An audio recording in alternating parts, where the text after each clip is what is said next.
கீழ்ப்படியாதவர்கள் மேல தேவ கோபாக்கினே இறங்கும். கீழ்ப்படியாதவர்கள் மேல தேவனுடைய சாபம் இறங்கும். அல்லேலூயா.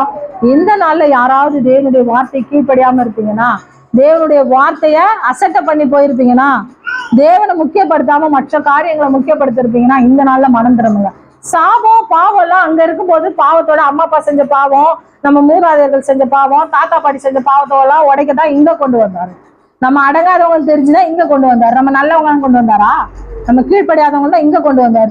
இங்க வந்து நம்ம அப்படியே இருந்தோம்னா இன்னும் சாபத்தின் மேல சாபம் தான் கூடும். வாழ்க்கை செழிப்பை நம்ம காண முடியாது. ஹல்லேலூயா. அப்ப ஃபர்ஸ்ட் பாவம் என்ன?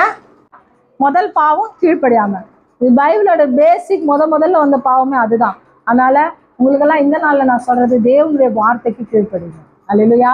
தேவனுடைய ஊழியக்காரர் மூலமா புறப்பட்டு வர வார்த்தைக்கு கீழ்ப்படிங்க.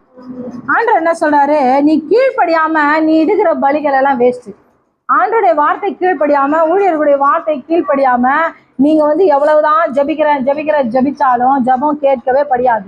ஏன் அப்படின்னா, கீழ்ப்படியாமையுடைய பிள்ளைகள் மேல கோபம் ஆக்கினே இருக்கும். கோபம் இருக்கிறதுல ஆண்டவர் எப்படி ஜெபத்தை கேட்பாரு? அல்லேலூயா.